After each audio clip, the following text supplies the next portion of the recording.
सिरात मुस्तकीम चैनल को सब्सक्राइब करें, लाइक एंड शेयर करें, बेल बटन को लाजमी तौर पे प्रेस करें ताकि ताज़ा तरीन ख़बर जैसे मैं अपलोड करूं आप लोगों को फौरी तौर पे मिल सके।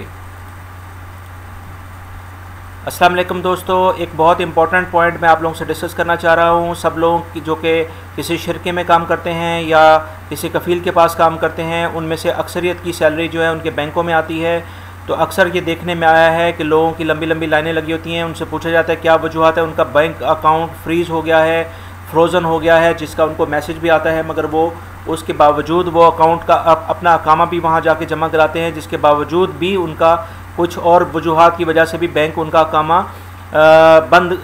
उनका अकाउंट बंद क्लोज़ कर देते हैं, फ्रीज़न कर देते हैं, फ्रोज़न कर देते हैं या मुंजमद कर देते हैं। यानी वो अकाउंट अपनी ना सैलरी निकलवा सकते हैं, उसमें से पैसे निकलवा सकते हैं, ना ही किसी को ट्रांसफ़र कर सकते हैं। तो इसकी कुछ वजूहत हैं, वो दोस्तों मैं आपको उस सिलसिले में बताता हूँ कि वो क्या वजूहत है जिसकी वजह से आपका बैंक का अकाउंट जो है वो ट्रांसफ़र नहीं कर पाता, ना उसमें से पेमेंट दे पाता है। दोस्तों कुछ होता यह है कि आपका जब अकामा आपका कफ़ील ट्रांसफ़र कराता है, आप किसी कोई स्पॉन्सरशिप ट्रांसफ़र करते हैं या अपना आप अकामा तजदीद करवाते हैं, तो उस सिलसिले में बैंक आपको 3 महीने का कम से कम टाइम देता है। उसी पीरियड में अगर आपने वो अकामा आप उसकी कॉपी बैंक को जाके जमा नहीं कराते हैं तो आपका अकाउंट फ्रोज़न कर दिया जाता है, मुंजमद कर दिया जाता है। इसके अलावा दूसरी वजह ये होती है कि अगर आपने वो सैलरी जो कि लेटेस्ट सैलरी है, जो कि बैंक में नहीं आती है आपकी, वो आपने नहीं जमा कराई है, आपकी जो ये अकाउंट था वो किसी पुरानी सैलरी के लिहाज से ओपन था, तो इस सैलरी के डिफरेंस को देखते हुए बैंक आपके अकाउंट को क्लोज़ कर सकता है। इसके अलावा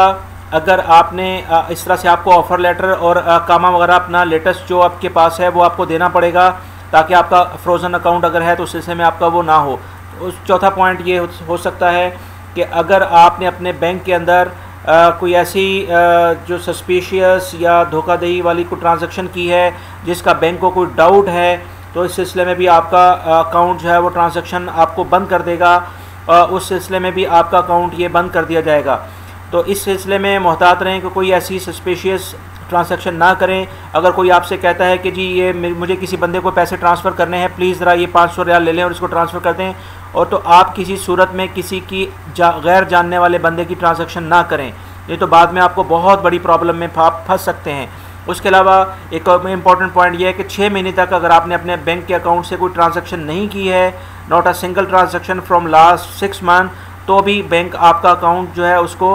होल्ड अप कर सकता है, मुंजमद कर सकता है, फ्रोज़न कर सकता है। इसके अलावा अगर आपने बैंक के अंदर अपनी कुछ ज़ाती मालूमात जो कि आपके प्रोफेशन से रिलेटेड हों, आपके स्पॉन्सर से रिलेटेड हों, वो आपने नहीं दी है, अगर आपका मैनी चेंज हुआ है, तो उस सिलसिले में भी आपका बैंक आपके इसके डिटेल, क्योंकि ऑनलाइन तो उनके पास सारी डिटेल होती है, तो वो आपने जाकर उनको प्रोवाइड नहीं किया, तो इस सिलसिले में भी आपका अकाउंट फ्रोज़न या मुंजमद किया जा सकता है, क्योंकि इस सिलसिले में बैंक में जाके आपको अपनी पूरी डिटेल देनी होगी और वो एक फॉर्म पे साइन करने होंगे। तो उम्मीद करता हूँ कि आपको ये सारी इन्फॉर्मेशन जो है आपके अकाउंट को फ्रोज़न होने से बचाएगी, मुंजमद होने से बचाएगी, ताकि आप अपने वक्त से पहले आप अपनी इन सारी चीज़ों को रेडी रखें और बैंक में ये साथ लेके जाएँ। में भी हो सकता है उनमें से किसी भी चीज़ की उनको ज़रूरत हो और वो आपको ये सारी चीज़ें लेके आपके अकाउंट को एक्टिव रखें। उम्मीद करता हूँ आपको ये मेरी वीडियो पसंद आई होगी। इस वीडियो को लाइक एंड शेयर करें और मेरे चैनल को सब्सक्राइब करें। आप वीडियो देखने का बहुत बहुत शुक्रिया। अस्सलाम वालेकुम।